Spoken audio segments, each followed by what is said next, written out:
right, ladies and gentlemen, it is Wednesday night here on FifthDimensionRadio.com, and you know what that means. 10 Cent Beer Night, official sports show of Fifth Dimension Radio, every Wednesday, 7:30 to 8:30 p.m.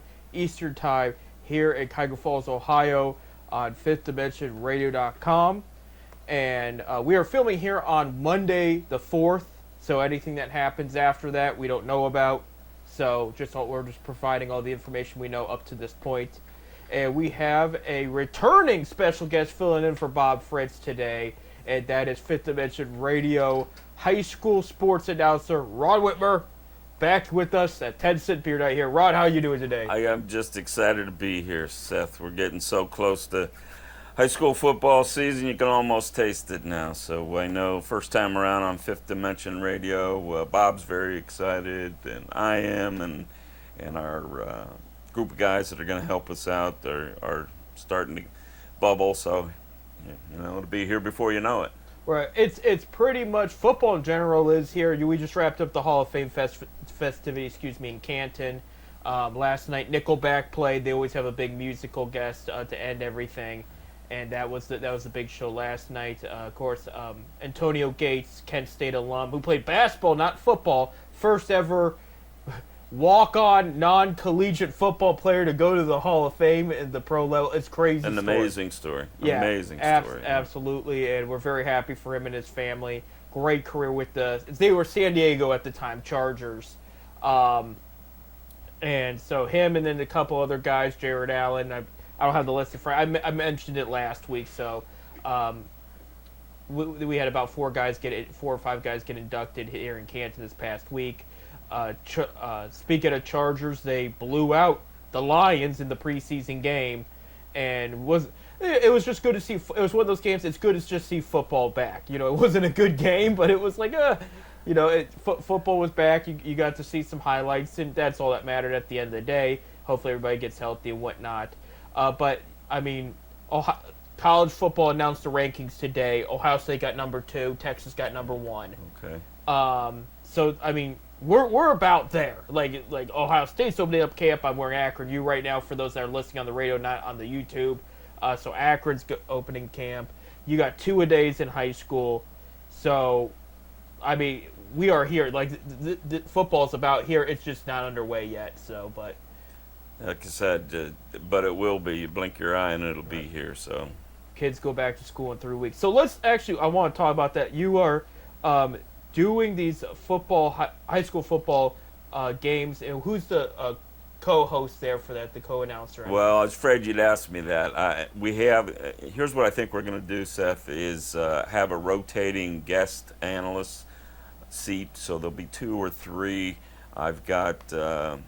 Some verbal commitments, but before I actually announce names, I'd hate to use the name of somebody and have them say, it turns out I can't do it. But I'm excited. 2 of the names are folks who are connected through a long tradition in their families of high school football. They'll be recognizable folks for you. So I'm real excited, and hopefully we can lock that down in the next couple of days and to where I can announce who those folks are. But it should be a lot of fun. I love calling any sport.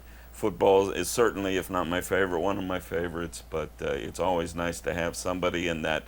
I don't know if we're allowed to call them shotgun seats anymore, but the guy riding side saddle there who has the expertise, and I think we're going to have 2 or 3 really excellent ones.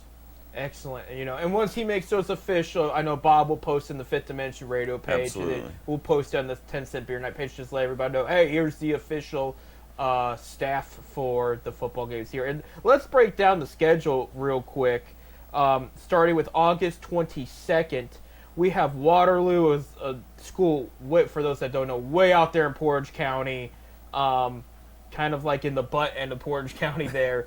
And they'll be at Springfield, which it's just outside Akron. It's in the Akron district, not near the city limits at all. I have 2 brothers that are actually alum from there, but I actually live near the school. But good good school, good location there. So things will kick off near Akron there with Waterloo at Springfield. What do you think about that matchup there? Any thoughts on that? Well, yeah, two teams that, quite frankly, haven't had a lot of success lately. And Bob, when he set out to do this, Bob Fritz, we're talking about, he and I agreed that it would be nice to try to work with some of the districts who haven't gotten a lot of airplay or a lot of notice in terms of helping them maybe rebuild their program, bring some notoriety to their program. So those are two of the schools that fit that mold. Springfield, I think, was 1-9 last year, and Waterloo 4-6 in their respective leagues. So it actually should be Springfield playing a little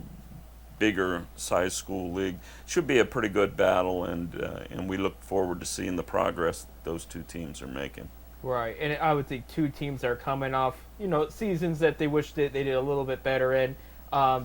They want to get a good start, have a good first win. So I think it should probably be a close game. I would hope, just for everybody's sake, because those are the more fun ones to watch instead of a blowout.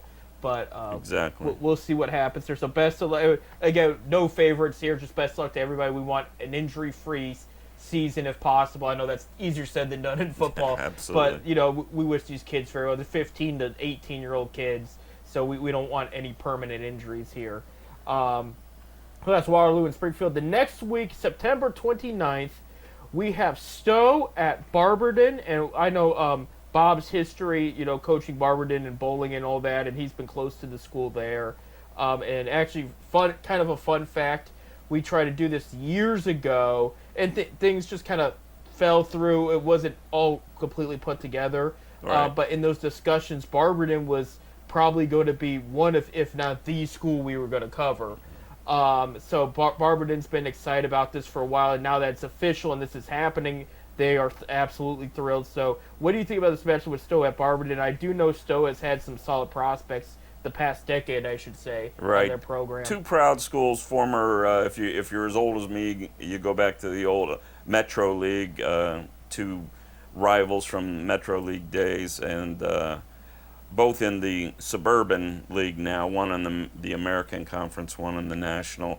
And as you said, Seth, Stowe's had some tremendous success in the last 4 or 5 years. They seem to be up, down, and we're hoping that it's an up year for them. And Barberton normally has some really good athletes at the skilled positions. We'll see if they're big enough to deal with the size of Stowe, but should be a good one. Always an exciting time out of Barberton. Excellent. Don't quote me, I have to look it up, but I think there was a linebacker out of Barberton that went to the Falcons a few years ago, and me and Bob saw him at the Hall of Fame game then. Okay. I'm trying to remember. He went to college in West Virginia. I do remember that part, but I think he played for Barberton there. I'm going by memory. So, like I said, both teams. I mean, I knew a guy that had a son play at Stowe. We are talking 10 years ago, and he was telling me a couple of his teammates already come into Penn State at the time. So right. I mean, like they've caught some serious attention by the bigger schools there. So like both programs really, really that should be a fun game is what I'm trying to say at the end of the day. It's September 5th, and this one you're going to be very familiar with, Ron, here. You got Green at Talmadge. Yeah. I know you're a Talmadge guy. You still live in the area? Don't live in Talmadge. I coached there basketball for 2 different times for a few years, and my brother lives there. So, yeah, very familiar with Talmadge. This is one, Seth, I highlighted on the schedule. I think this may end up being, if not the best, certainly one of the best games in terms of competitiveness, quality of play. Talmadge last year 8-3 for Coach Mike Hay, second in their division in the Suburban League. Green finished 3rd in the Federal League at 4-3, but the Federal League, that's really high level high school football. You've got McKinley and Massillon and Glen Oak and North Canton. I mean, Jackson. Never an easy game on the schedule. So Green's been very competitive since they moved into the Federal, which surprised a lot of people. So I'm really looking forward to this one. It's at Talmadge on the 5th of September. So. No, I did some workout at Green last year, and I remember even in their losses, it was close games. You know, so I mean, Green hangs in there, and yeah, I think That's what I personally. I'll tell you, I ranked that 1 or 2 on our list. We'll get to the other one. I think is going to be very, very good. But that was one I saw. I said, yeah, that's going to be an entertaining one for sure, no doubt about it. We move on to September 12th. We got Barberton again, but this time at the home of FifthDimensionRadio.com, Cuyahoga Falls. So we'll be the station will be moving to the backyard, I should say, for that one. Not far drive at all from where we're sitting. Barberton at Falls here, and this one it's going to be interesting because I'm just being honest with you. Cuyahoga Falls has not had the greatest history even since I was in high school. So are you thinking Barberton might beat them up here at home, or do you think it's going to be closer than that? Here's what I'm thinking, and I'm certainly no expert. After this season, I'll become an expert because you see a few teams and everybody thinks they're an expert.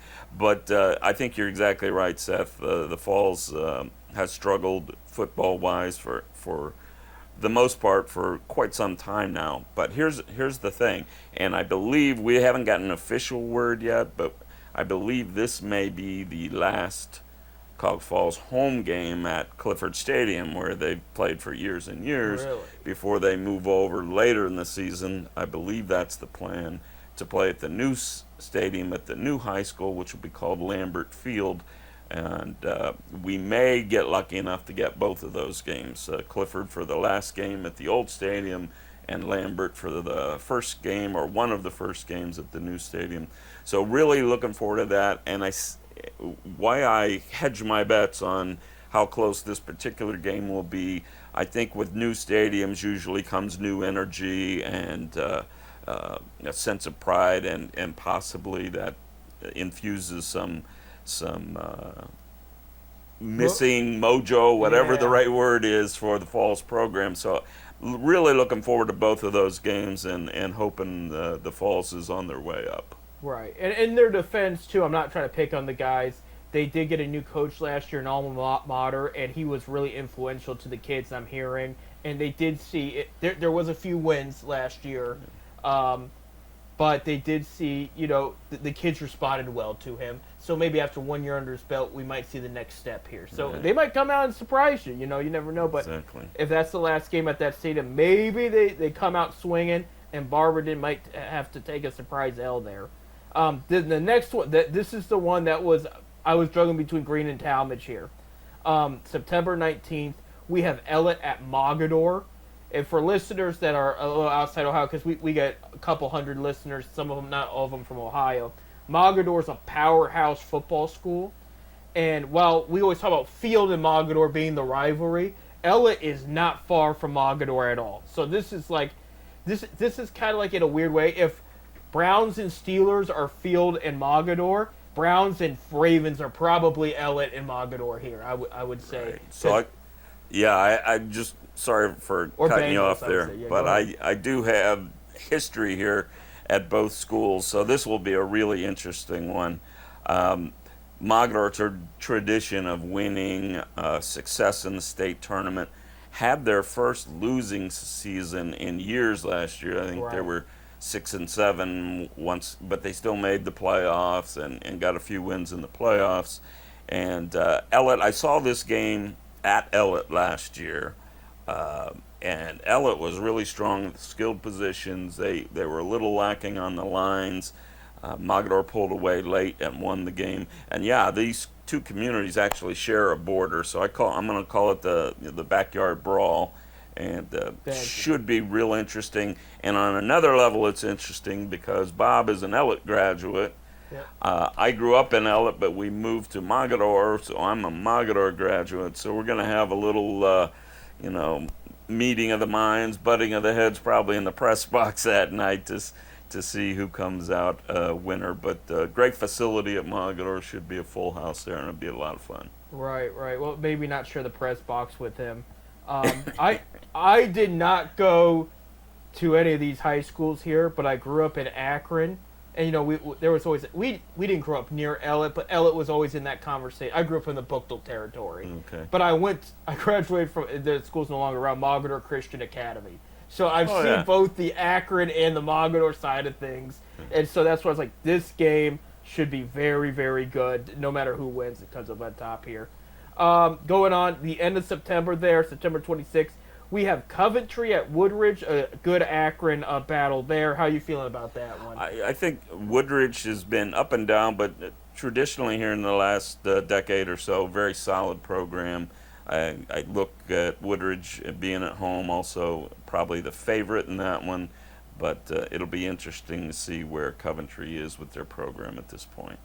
Right, so that one's going to be just kind of walk in and see what happens kind of thing. Might surprise you, might be a close game right there. October 3rd, we have Aurora at Cuyahoga Falls, what would be potentially the new stadium at that time. Very possible, but Unofficial. Yeah. Bob he's shaking his head over there. Do we know that for sure yet? Okay, so more than likely the first game at the new Lambert Stadium. Problem for the Falls is Aurora is another one of those programs that traditionally very strong, often in the state playoffs, have made the state finals before. So if that shakes out as the first game at Lambert Stadium, we're going to wish the Black Tigers all the luck that we can, because they may need some that night if it's a traditional Aurora squad. Yeah, they're going to definitely need that new stadium hype. Exactly. To get through that game for sure. Yeah, I mean, they are a tough program there. October 10th, Revere, and we're back at Barberton for this one. So we got Revere at Barberton there. Larry Nance Jr.'s alma mater returned to the Cavaliers there. I don't think he played football. He played we know he played basketball, but just throwing that one out there. So how do you feel about this one for Barberton with Revere coming in? You know, I need to talk to both coaches first. Revere is normally very competitive. Barberton, again, normally very strong at the skilled position. So being at Barberton, my early guess is it's going to be a real close game, but I'm anxious to see what Revere can bring. Right. So, I mean, close. We'll take any close game because that's what's going to make the more exciting broadcast there for sure.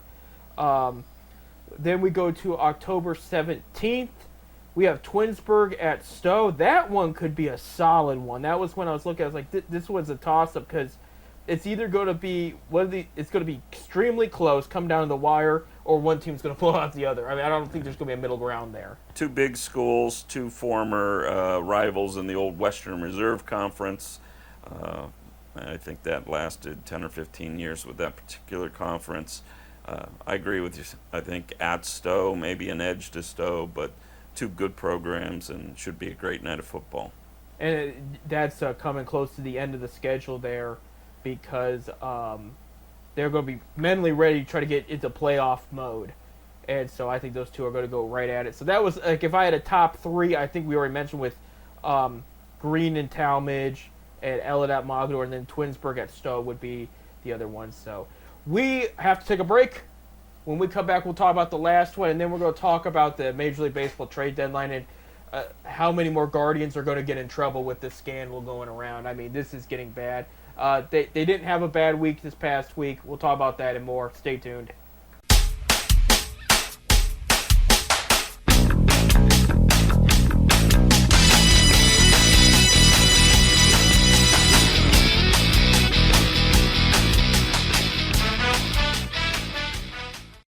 Welcome back to our next segment here on 10 Cent Beer Night here on FifthDimensionRadio.com. I'm Seth, and we got Ron Whitmer here, high school sports announcer, does football and basketball so far. Well, those are the only two we've had at this point. Who knows where we'll go next? Right. And we do thank you guys for listening. Bob was sharing some numbers. I mean, they keep growing and growing, so I think getting this out there will help. And I will throw out there anybody listening that lives in the area, of course. We are selling ads for these games, and I mean, the listenership we had at the basketball games was very, very good. So this is expected to be even better. So I mean, you will get a great deal. I want to throw that out there. Bob's got a good plan set up for everybody, and it will be very worthwhile putting your money into getting advertisement for these games here. They did want to mention that where to catch these games this fall. You know, we have the schedule out there, but of course, FifthDimensionRadio.com. 1, 2, 3. Fifth Dimension Radio radio12334.5.com. You can also find the link on our Facebook page too. It's there. If you can't remember that, we are on Live 365 and also TuneIn. Just type in Fifth Dimension Radio. Download those apps for free. Listen for free. Probably the easiest way. In fact, in basketball season last year, one of the coolest things I saw all season was, so Bob has the nice banner there with the QR code, and the guy shot the QR code, sat right next to us there in the booth, and listened to the whole game on his phone, even though he was there seeing it, and he's listening to it. And I thought, well, that's a pretty good compliment when the guy wants to not only watch the game but hear the game. So yeah, the ability to do that, and those are two really reliable sources to pick up the games. Right, absolutely. And if, let's say, especially for parents, grandparents, all that, and you enjoyed the broadcast, you couldn't catch the game in real life, and you want to see your kid see the kids' plays again that made the plays on the field or something like that, the game will be posted on YouTube video and with the audio of the radio, but you'll actually get to see video presentation of the entire game on YouTube a few days later. So in case you missed it, you want to catch it, or at least see a visualize of it like you're watching on TV, that it will be posted soon after the game is over. And I'd be remiss if I didn't mention that the wizardry that's involved in that, for most people they don't understand, but so we're doing the game live on a radio stream, right. And then after the fact, the wizardry of Bob Felmley syncs that up with video, which was not embedded in that video originally, and it's been pretty much seamless, which it's easy to take it for granted, but it's not something that's easily done, at least not by a schlep like me. So we really appreciate that, and it's a nice way to actually see how inaccurate I am on my calls, or hopefully how accurate we are with the calls of the game. And we had some real fun with that last year, so yeah. Looking forward to it. With the basketball in the spring, it looked and sounded good. I saw some of it because Fritz, he's mainly working cameras for these games here for the football, but he did the basketball. He was always like, "Oh, Seth, I don't know how good I am," and I was like, "No, I thought he did a phenomenal job with you. I thought you guys were a good tag team there." So I mean, this is going to be a whole lot of fun. We do want to mention real quick our last game, because we had to end our last segment with the second last game. That'll be October 24th. We're back in Springfield where it's Woodridge at Springfield. And you had mentioned that Woodridge, in the good program they have, and Springfield wants to step up, do a little bit better. Now it's the last home game of the season. How do you feel about this one? Because it's going to be a revenge opportunity for somebody, right? We will have seen both of them at that point, and we'll have a better feel for who should win. By that time of the season, teams that have had a decent season are looking to either squeeze into the playoffs or work on raising their position for the playoffs so that they have a better game. So the last game of the season often is one of the most interesting, regardless of who's playing. So it'll be fun to end that first time around where we started it and see what we've learned throughout the season. Right. I would guess from just an early prediction, Woodridge would be heavily favored here, but it would be senior night in Springfield. You don't know how the seniors are going to play and how they're going to show up, so that might make the difference in the game there. But that's our list there. So real quick rundown. Again, we have this posted up on Facebook where you can find. They'll be reposting it like crazy this month, but for the sake of the show, because we're not going to bring up every time on 10 Cent Beer Night, we'll bring up game by game every week, but not the whole schedule. But again, August 22nd, Waterloo at Springfield. August 29th, Stowe at Barberton. September 5th, Green at Talmadge. September 12th, Barberton at Cuyahoga Falls. Potentially Cuyahoga Falls' last game at that stadium there. September 19th, we have Ellen at Mogador. September 26th, we have Coventry at Woodridge. October 3rd, Aurora at potentially the new Cuyahoga Falls Stadium here. And then October 10th, Revere at Barberton. October 17th, Twinsburg at Stowe, and October 24th to round out our last broadcast of the regular season, Woodridge at Springfield.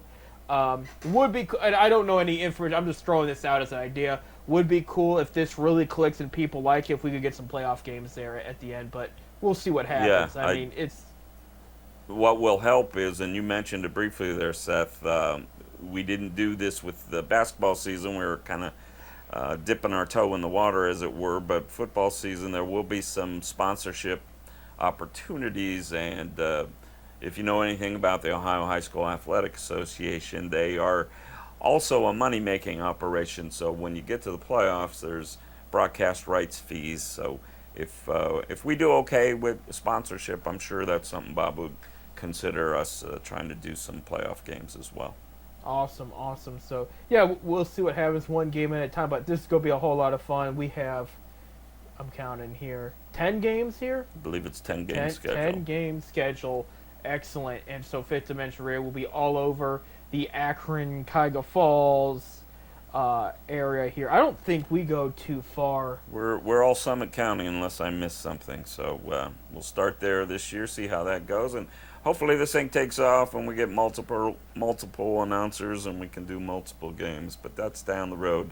Yeah. Please support us where you can. Let people know in the communities who, for whatever reason, may be a shut-in or are going to be out of town and they're going to miss a big game in the season. This is a great way to stay in touch with your team, keep up minute to minute what's going on in the game. It gives families that live outside the state an opportunity to listen in and hear their loved one, their family member, friend's kid, or whatever play on the field.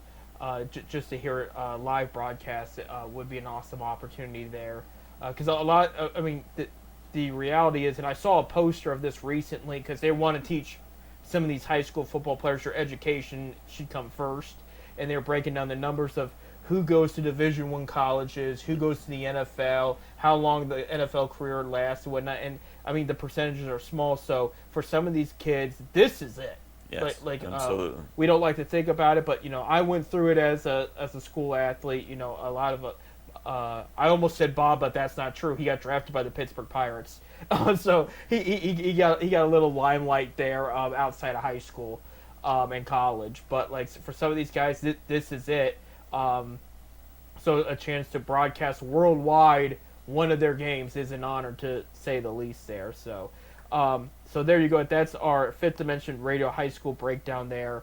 And, of course, like I had mentioned, Ron's going to lead the pack in all these broadcasts there. And then Bob Felmley will be there producing. Bob Fritz will be down there doing some other stuff, camera work and whatnot. And then I might hop, if there's help needed, I might make an appearance. We'll see. Bob wants me as an emergency contact, but I will help if you absolutely need somebody. And just be careful. That's how everybody gets into this business originally, Seth. You may be calling the games by the end of the season. So. Oh my goodness, those poor parents.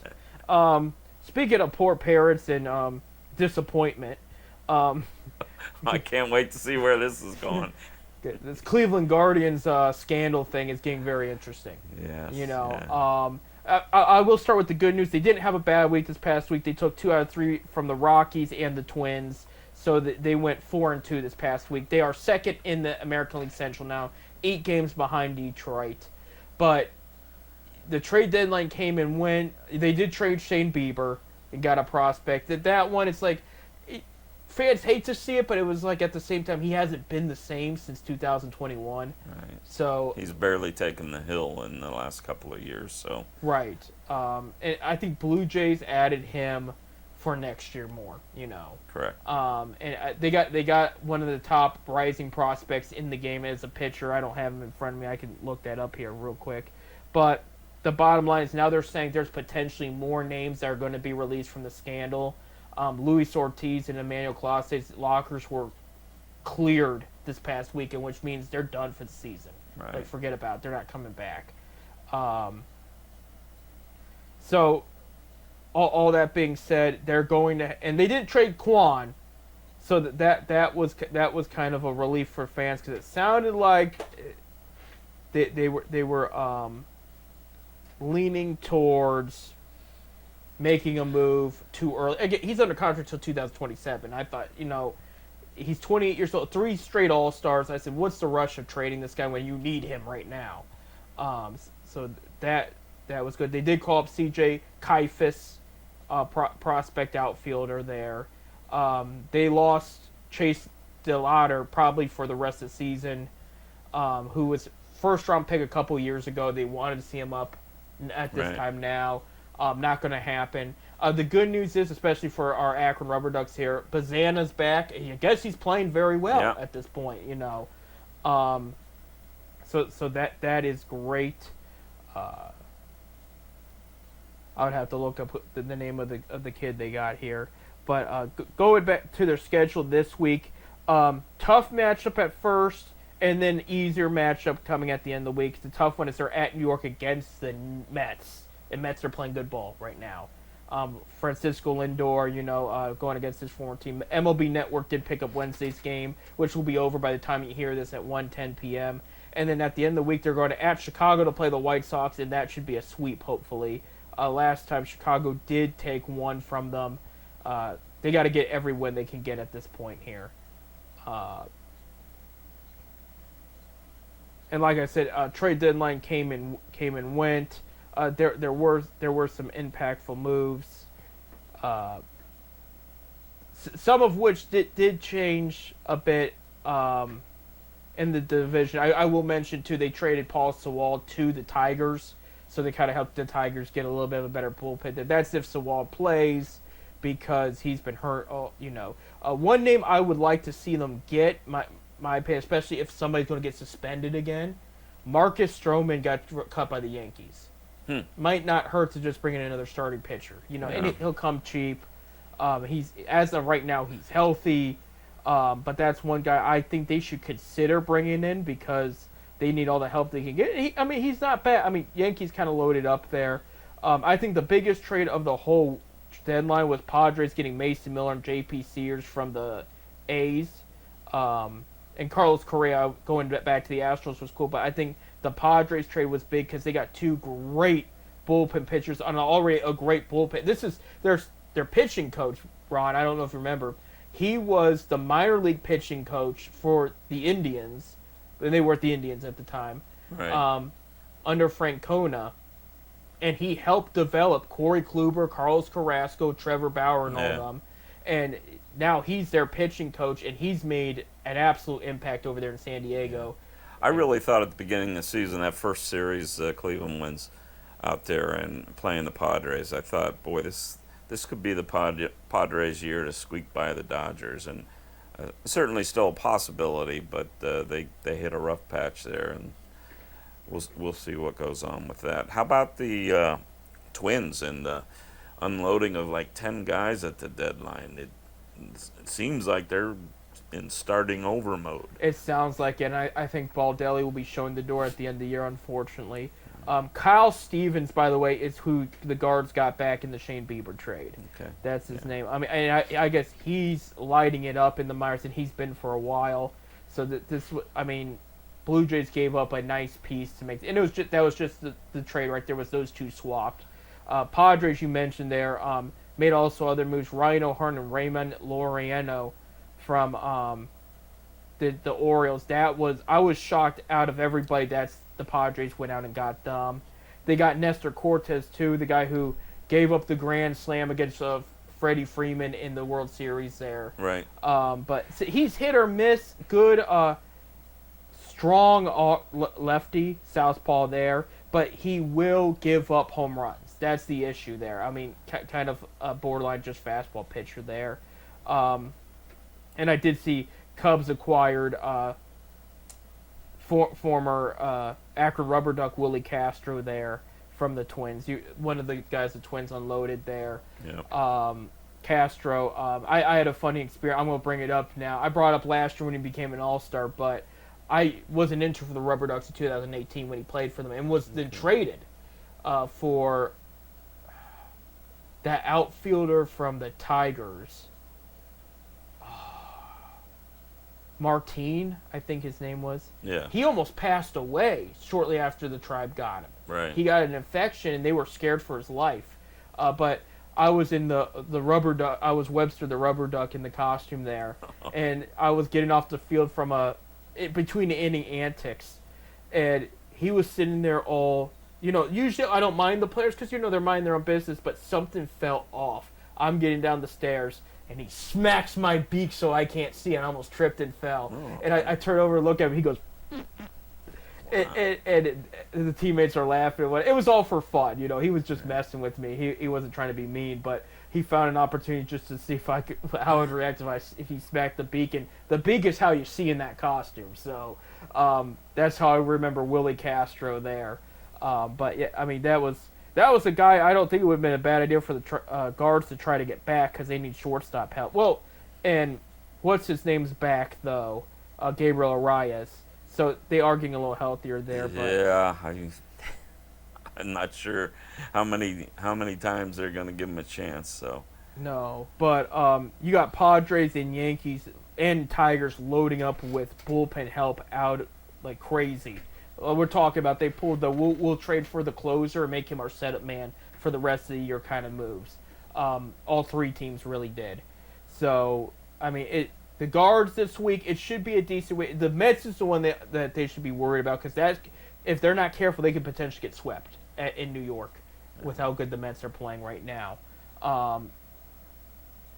So, yeah, I mean, right now they're still in the race. They're 56 and 55. They have a winning record. It's just everybody's got to stay healthy at this point. They need to see more production from other bats. But to me, I hate to say this because you don't want to applaud mediocrity, but I think given what they were putting on the field to be near 500 is actually a bit of an accomplishment. We don't have the pitching we've had in the past. right. At one point in the mid-season, we were starting 5 guys hitting under 200. Right. How can you be anywhere near 500 with 5 bats that can't hit above the Mendoza line, right? So to pull that off and still have at least a smell of getting into the playoffs is somewhat impressive. But to me, the management is an age-old story. When are they going to spend money? The answer is probably never. Not with Dolan. So smoke and mirrors, and this year usually we've had enough talent on the hill to pull us through. We can have 3 or 4 really good bats and great starting pitching and great bullpen, and we'd be in the playoffs every year. This year, if they make playoffs, I'll be very surprised. They really will. And who knows how far they'll go. I mean, if you squeak by, do you have enough in the tank to make it to the next round? Exactly. So that's going to be tough. Yeah. We got to take a break. When we come back, the Browns are playing this weekend. We're going to talk about that and more. Stay tuned.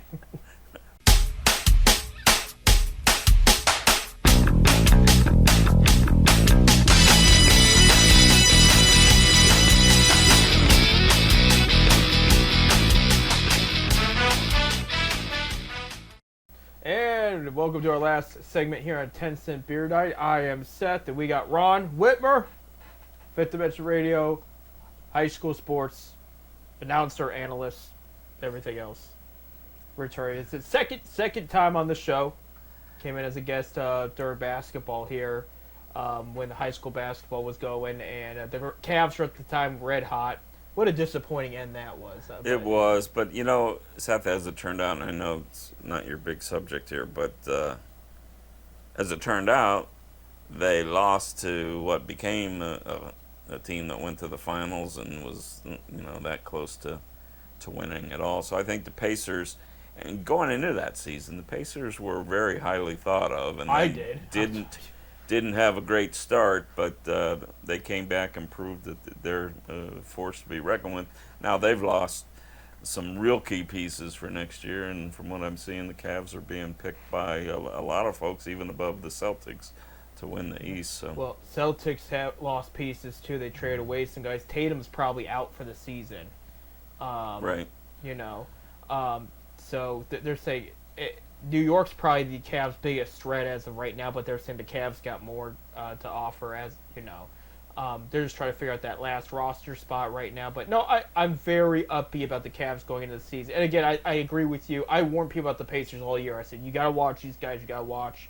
And then the first sign was I actually was at the game when the Pacers played the Cavs for the first time in a while at home, and I saw them just struggle against the size and the quickness against that team. Yeah. And I went, this is going to be a problem. I said, I warned people about this team, and they barely beat them the next game, and and there was a little hope when they had a bench game against them, and the bench played brilliantly, but lost by a few.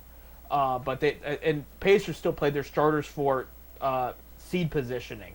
So the fact the bench played so well, we thought maybe we're going to be okay, and then the bench was definitely, to me, probably the biggest disappointment in the postseason because they had been the strength all year long. Right. And and that's why they hopefully upgraded some of it.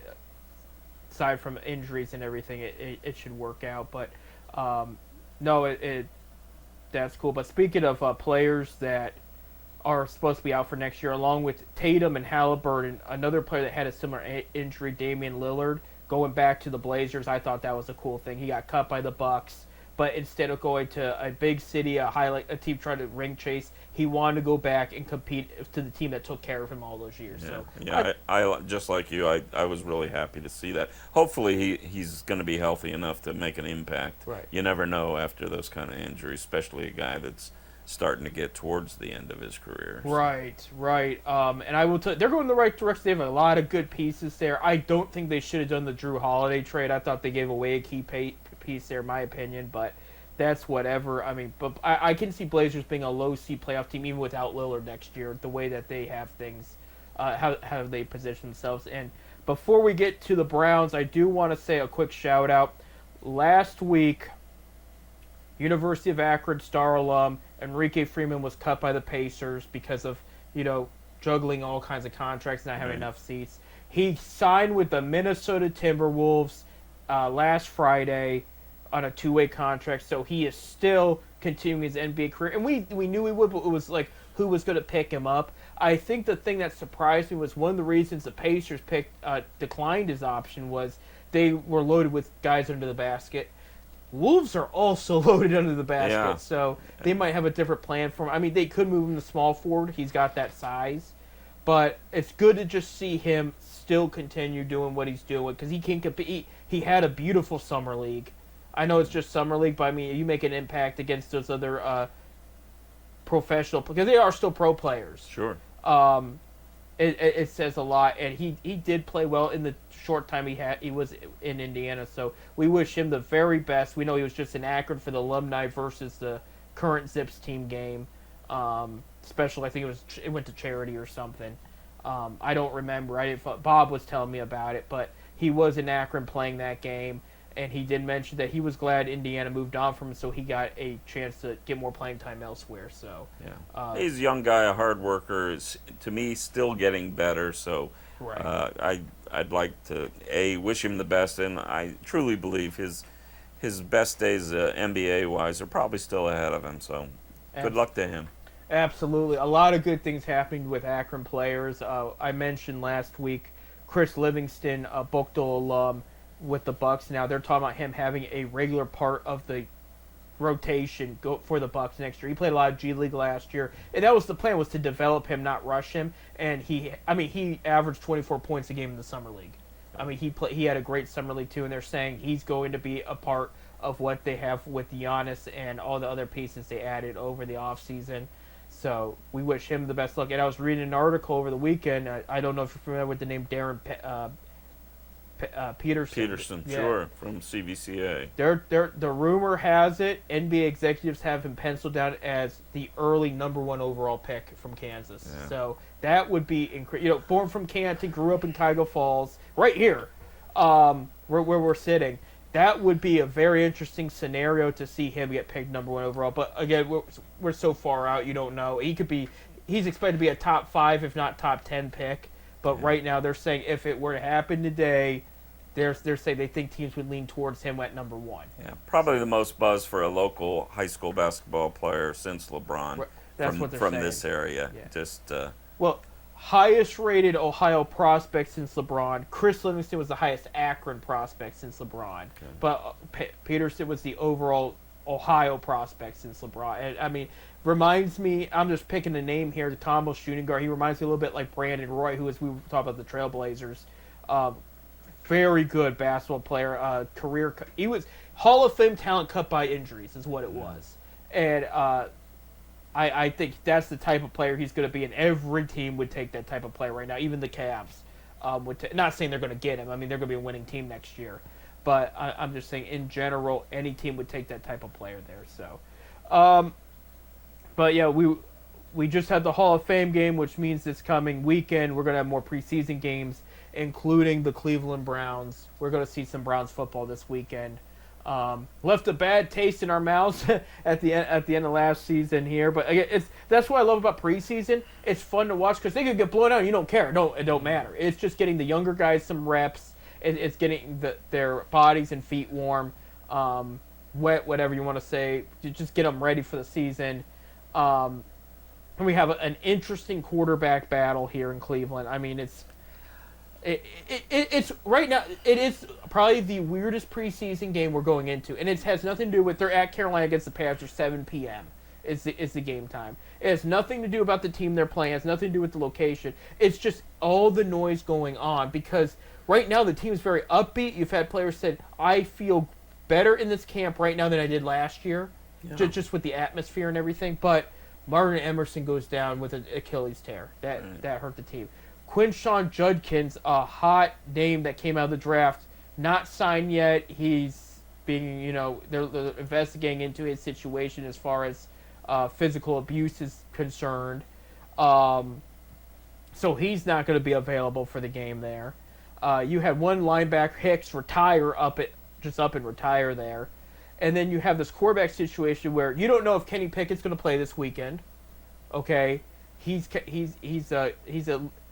hurt his hamstring with an unnecessary 80-yard run with no pads play.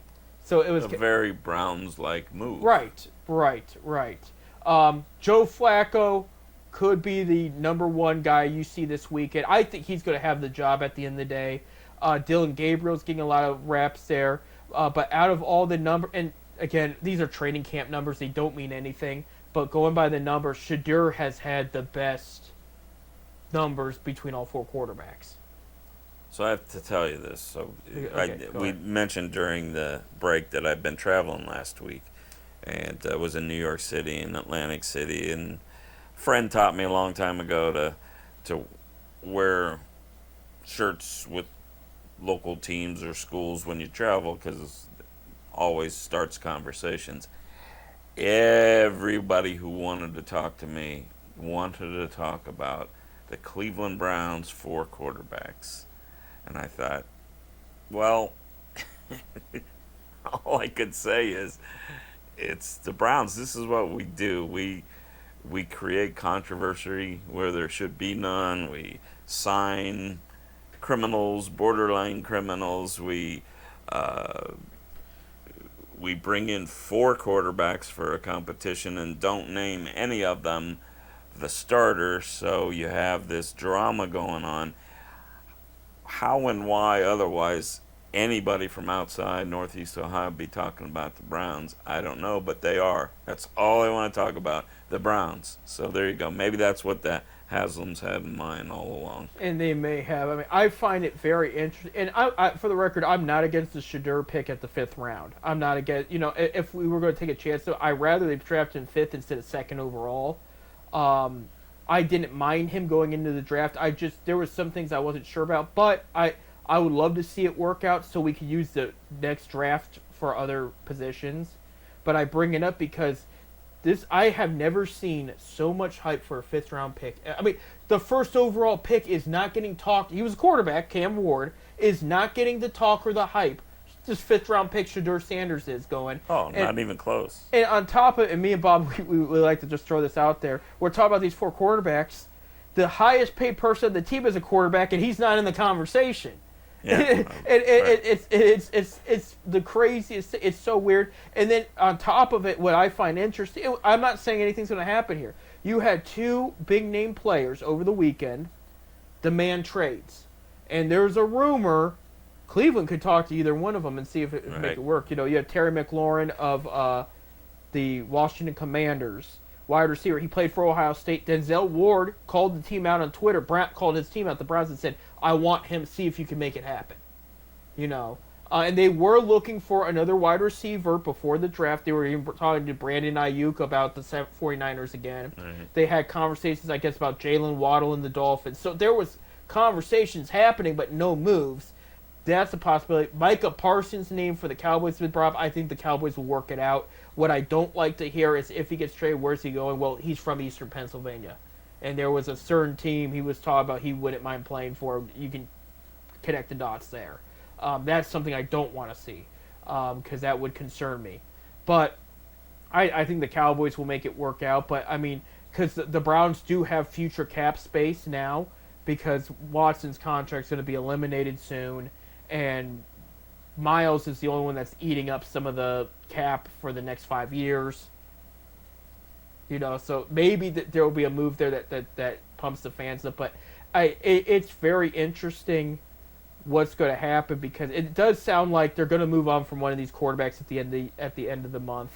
A lot of people say it might be Shador because he might have more value, but at the same time, what this guy's got great playmaking ability. You don't want to just draft a guy and then ship him unless the deal's that good. I mean, if somebody throws a first-round pick on the table, they might not be able to resist. It's one of those things. I don't think somebody because he got passed on by everybody through 5 rounds, almost 6. So I don't think anybody's going to go all in like that.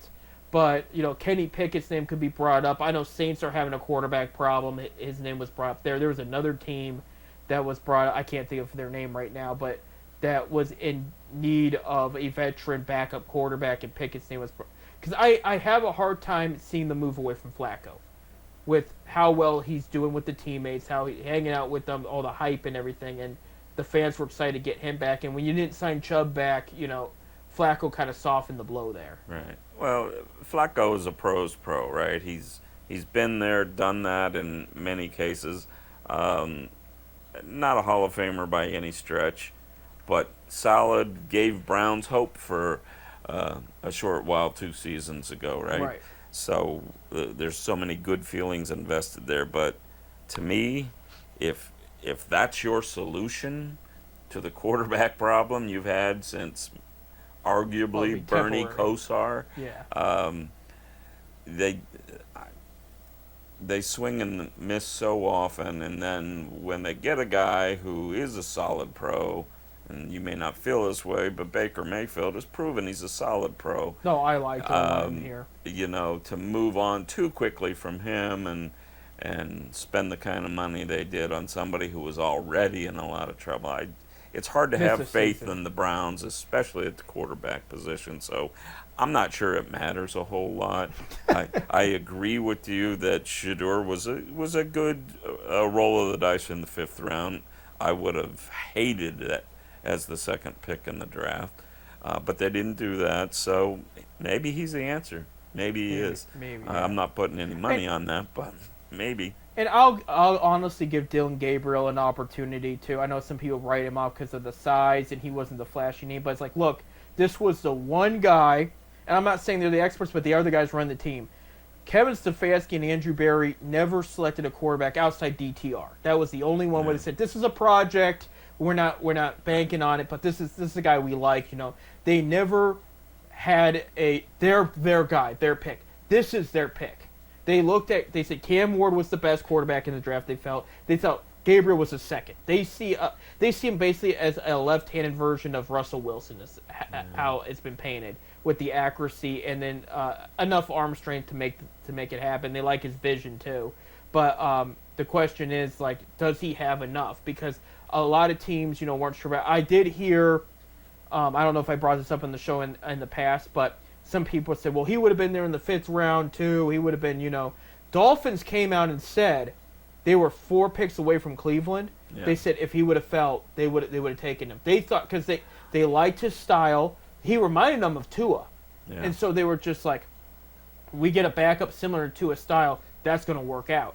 And they swore they thought nobody else was thinking about him. And Browns kept him quiet on their list. Well, I think he was not on some folks' boards almost exclusively because of his size. You look at his numbers. His numbers are outstanding Right. throughout his career. So if you're just looking based upon accomplishment, he should have been right where he was taken. But, I've seen a lot of passes batted down by, 6 foot tall Browns quarterbacks over the years. So when they pick him, and you're better at this than I am, Seth, but I think he's less than 6 feet tall, right? He's 5'10". Yeah, 5'10". So I can only imagine if he ends up being the starter, he's going to have to figure a way to get passes around people rather than over, which is the beauty of Flacco. He just brings that overhand and throws He's it got the right over accuracy and top. power, Yeah. and but we'll see, because I mean, from my understanding, if Pickett doesn't play this week, it's gonna be Flacco, Gabriel, and Shadur in that order. I know they said Shadur was resting his shoulder. We don't know how serious that is. It might be just a precaution for all we know, but I don't see a scenario where Shadur doesn't suit up this week unless he gets, God forbid, a serious injury there. But it's interesting in Browns camp because it sounds a little bit more upbeat. I know Joe Thomas was in camp this past week and was happy to be there. And I know the one thing that I'm excited about, and I'll end on this note, is they want to bring in the vertical passing game that they were trying to push last year. They got a new old coordinator and everything. But the offensive linemen are saying, but Antonio was the one that leaked it out, was mentioning it is Stefanski's old playbook of the run and play action, which I loved, mixed in with what the vertical pass game they're doing. But he said much of the old playbook is back in the scheme, and I do like that a lot because it worked. I mean, it sounds basic, but it was they devised it where even if you knew they were going to run the ball, you didn't know where and if you were going to start. And again, we had Chubb at the time too, Right. And so that was a big difference. And the O line was a little stronger. So on paper, that sounds good. It's like, let's see what's going to happen because we have a tough schedule ahead of us. And I think if they're going to have a winning record and Flacco is the guy hypothetically, he needs to stay healthy. They got to protect him at all costs because one knock, we're talking about a rookie rotation here. And I mean, I'm not trying to write off Pickett, but I think they're not going to keep 4 guys, I don't think, in there. I don't think they're going to give up either the rookies either. So Pickett's the odd man out there. Absolutely. Also going to be interesting to see what happens at running back now. With kind of looks like Judkins is not going to be ready if he's even able to play at all. Yeah. I don't think he'll miss the entire year, but I think there'll be a 6-game suspension or something. We'll watch how they do with Rice and Chiefs too, because it's a similar not exact similar situation, but they're preparing to suspend him too, and we'll see if there's favoritism as well. In favor of the Chiefs? Nah, never. The NFL won't do that. So yeah, Browns Panthers at Carolina, 7 p.m. Eastern time this Saturday. That is Friday. Excuse me. That is the first preseason game for the Cleveland Browns. So watch that. It'll still be fun to have it. But we gotta conclude today's show. Thank you guys for listening. Thank you, Ron, for coming in. We really appreciate it. I had a blast. Thanks, Seth. No problem. We'll do it again another time for sure. Until then, remember, FifthDimensionRadio.com is going to do high school football games this fall, and we'll be posting that schedule like crazy. And then we'll post the official staff too when that's ready to go there. So thank you, Bob Felmley, producer, and then Bob Fritz will be coming back soon. He's trying to strengthen up because he wants to get. I told him not to push it, but he goes, I gotta get ready for those high school football games too. Yeah, so. I know he's really anxious for this to get going. He doesn't like to sit around, so this is bothering the hell out of him with that knee replacement surgery and the recovery. So, all right, without further ado, I'm Seth. I'm Ron. And you guys have a good one. Great weather this week. Enjoy a baseball game. And go Ducks, go Guards, go Browns.